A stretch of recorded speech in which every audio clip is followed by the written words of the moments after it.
सर्वेभ्यो नमो नमः। आज हम 9वीं कक्षा का जो 5वां पाठ है सूक्ति मोक्तिकम, उसका हिंदी अनुवाद करेंगे। इस पाठ में जो है वो श्लोक दिए गए हैं और जो श्लोक हैं वो नैतिक शिक्षा से संबंधित हैं। नैतिक शिक्षा, बहुत अच्छी शिक्षा इसमें दी गई है। आप इनको बहुत ही ध्यान से सुनिए, आपको बहुत अच्छे लगेंगे ये श्लोक। तो अभी हम श्लोक शुरू करते हैं। पहला श्लोक है, और ये श्लोक जो है वो कोई श्लोक मनुस्मृति से लिया गया है, कोई विदुर नीति से लिया गया है, कोई चाणक्य नीति से लिया गया है। तो ये अलग अलग जो ग्रंथ हैं उनसे लिया गया है। तो पहला श्लोक हम पढ़ते हैं जो कि हमारा मनुस्मृति से लिया गया है। वृत्तम यत्नेन संरक्षेत वित्तम एति च याति च अक्षीणो वित्ततः क्षीणो वृत्तस्तु हतो हतः। क्या कहता है? वृत्तम जो आचरण होता है, ठीक है, जो हमारा चरित्र होता है, उसको यत्नेन परिश्रम से संरक्षेत रक्षा करनी चाहिए। हमारा जो चरित्र होता है उसकी हमें मेहनत से परिश्रम करके रक्षा करनी चाहिए। वित्तम एति च याति च, वित्तम धन जो होता है वो एति आता है, च और याति चला जाता है, कि धन तो आता है और जाता है। अक्षीणो वित्ततः, वित्ततः धन से अक्षीणो कमजोर नहीं हुआ, यानी कि धन के बिना कोई कमजोर नहीं होता। क्षीणो कमजोर हुआ, वृत्तस्तु और जो आचरण से, जो चरित्र से कमजोर होता है वो हतो हतः मारा जाता है। कहने का मतलब क्या है? मनुष्य को अपने भरसक प्रयासों से हमेशा अपने आचरण, अपने चरित्र की रक्षा करनी चाहिए, चरित्र को मजबूत बनाना चाहिए, क्योंकि धन तो आता है और जाता है। और अगर किसी के पास धन नहीं भी है तो भी उसका पतन नहीं होता, लेकिन अगर किसी का चरित्र सही नहीं है तो वो क्या है? मारा जाता है। अगला श्लोक है विदुर नीति से जो लिया गया है। श्रूयताम धर्म सर्वस्वम श्रुत्वा चै अवधार्यताम आत्मनः प्रतिकूलानि परेशान न समाचरित। श्रूयताम सुनिए, धर्म सर्वस्वम जो सब धर्मों का सार है, जो सब धर्मों का सार है, जो हमारा कर्तव्य है, उसको श्रुत्वा सुनिए, और श्रुत्वा सुन करके चैव और ही अवधार्यताम धारण कीजिए, और सुन करके क्या धारण कीजिए। कहने का मतलब क्या है? जो हमारा कर्तव्य है, जो हमारा धर्मों का सार है, उसको सुनिए और सुन करके उसको धारण करिए। धारण करने का मतलब क्या होता है? अपने आचरण में उसको लेके आना, अपने व्यवहार में लेके आना, डेली यूज में उसको इस्तेमाल करना। आगे है आत्मनः प्रतिकूलानि परेशान न समाचरित। आत्मनः अपने आप के, प्रतिकूलानि जो प्रतिकूल है, उल्टा है, यानी कि अपने विपरीत जो है। कहने का मतलब क्या है? जो खुद को अच्छा नहीं लगता वो परेशान दूसरों के नहीं समाचरित आचरण करना चाहिए, यानी कि खुद को जो चीज अच्छी नहीं लगती उसका आचरण दूसरों के साथ नहीं करना चाहिए। अब हम अगला श्लोक देखते हैं जो कि चाणक्य नीति से लिया गया है। प्रिय वाक्य प्रदाने सर्वे तुष्यन्ति जंतवः तस्मात् तदेव वक्तव्यम वचने का दरिद्रता। कहने का मतलब क्या है? प्रिय वाक्य प्रदाने, प्यारे वाक्य बोलने से सर्वे सब तुष्यन्ति खुश होते हैं, जंतव प्राणी। प्यारे वाक्य, प्रिय वचन बोलने से सभी प्राणी खुश होते हैं। तस्मात इसलिए, तदेव वही, वक्तव्यम बोलना चाहिए, वही बोलना चाहिए। क्या बोलना चाहिए? प्रिय वाक्य ही बोलना चाहिए। वचने का दरिद्रता, वचने बोलने में क्या दरिद्रता, गरीबी, बोलने में क्या गरीबी। अगला श्लोक है जो कि सुभाषित रत्न भंडागारम से लिया गया है। पिबन्ति नद्यः स्वयमेव न अम्भः स्वयं न खादन्ति फलानि वृक्षः न अदन्ति सस्यम खलु वारिवाः परोपकाराय सताम विभूतयः। पिबन्ति पीती हैं, नद्यः नदियां, स्वयमेव खुद ही, न अम्भः नहीं पानी, नहीं अम्भः पानी, यानी कि नदियां जो होती हैं वो खुद पानी नहीं पीती हैं। स्वयं खुद, न नहीं, खादन्ति खाते हैं, फलानी फल, वृक्षः पेड़, और जो पेड़ होते हैं वो खुद जो है फल नहीं खाते हैं। न नहीं, अदंती खाते हैं, सस्यम अनाज को, खलु निश्चय ही, वारी वाहा बादल, वारी वाहा किसको कहा गया है? बादल को। वारी मतलब क्या होता है? पानी, और वाहा ढोते हैं, पानी को जो ढोते हैं। तो पानी को कौन ढोते हैं? बादल ढोते हैं। कहने का मतलब क्या है? बादल जो है वो अनाज को नहीं खाते। परोपकाराय सताम विभूतयः, परोपकाराय, परोपकार के लिए ही, सताम सज्जनों की, विभूतयः संपत्तियां, जो सज्जनों की संपत्तियां होती है, जो धन होता है, ऐश्वर्य होता है, वो परोपकार के लिए ही होता है। परोपकार क्या होता है? दूसरों की भलाई करना, यानी कि उनकी जो संपत्ति है वो दूसरों की भलाई करने के लिए ही होती है। जिस प्रकार नदियां अपना पानी नहीं पीती, फल वृक्ष जो है वो अपना फल नहीं खाते, और बादल जो है वो अनाज को नहीं खाते, वैसे ही सज्जन लोग जो हैं वो अपने ऐश्वर्य का खुद भोग नहीं करते, वो तो दूसरों के लिए ही होती है।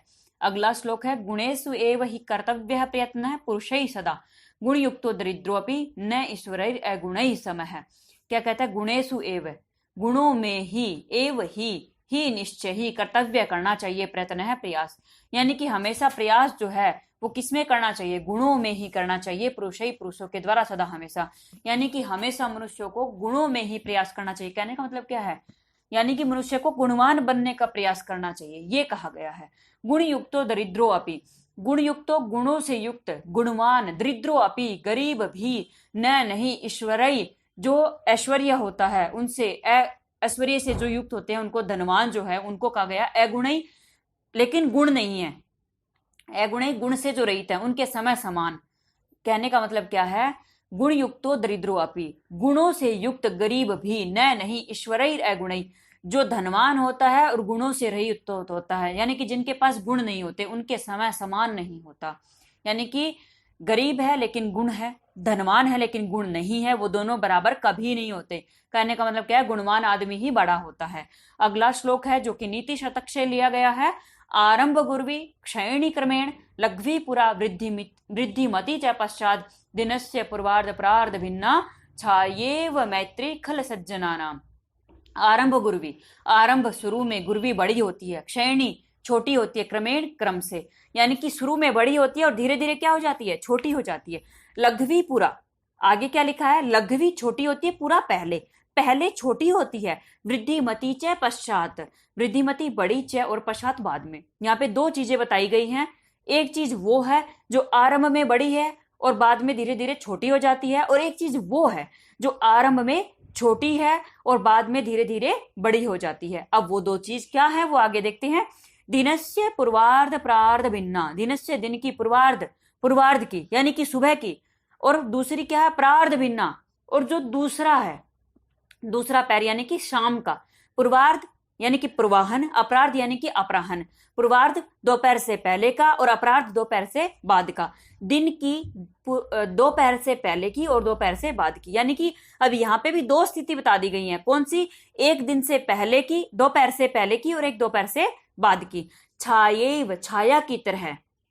अब क्या हो गया इस शब्द से, कि दिन की जो दोपहर से पहले की है और दोपहर से बाद की है उस छाया की तरह। कहने का मतलब क्या है, यहाँ पे थोड़ा समझने की कोशिश कीजिए। जो दिन में पहले की जो छाया होती है वो छोटी होती है, दोपहर से पहले की जो छाया होती है वो छोटी होती है, और दोपहर से बाद की जो छाया होती है वो बड़ी होती है।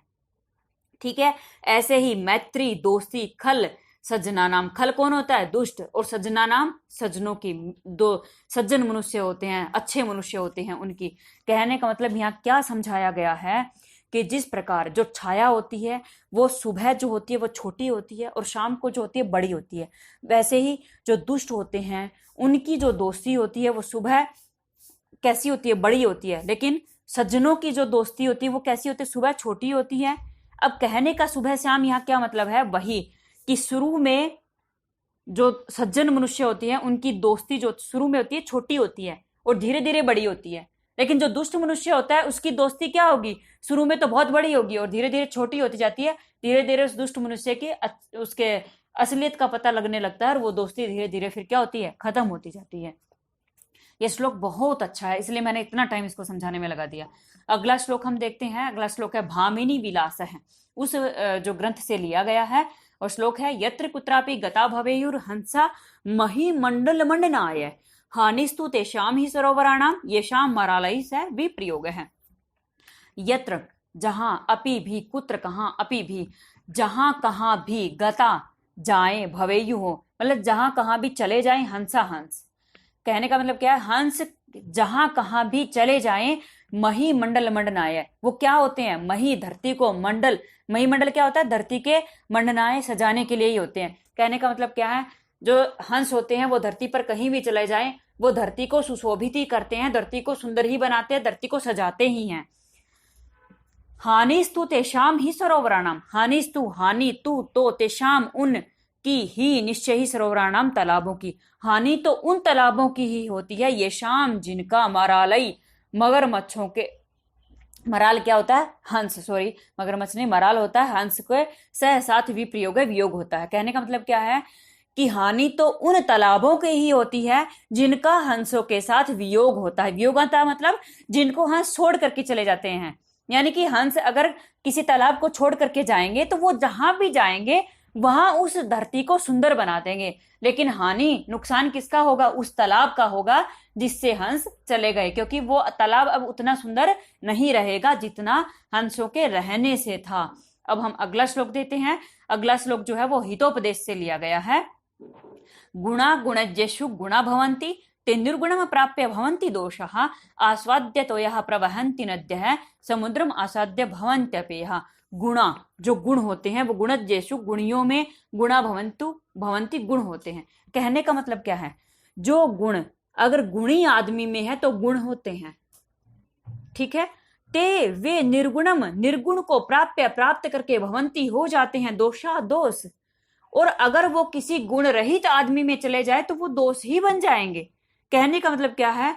अगर गुण गुणवान आदमी में होंगे, अच्छे आदमी में होंगे तो ही वो गुण समझे जाएंगे, लेकिन अगर गुण किसी दूसरे आदमी में चले जाएंगे तो वो दोष बन जाएंगे। कहने का मतलब क्या है कि जो बुरा आदमी होता है वो गुणों को भी अपने तरीके से इस्तेमाल करता है और वो उनको दोष ही बना देता है। गुणों का सही इस्तेमाल कौन करता है? जो गुणवान आदमी होता है, जो अच्छा मनुष्य होता है वही होता है। इन दोनों लाइनों का यही मतलब है।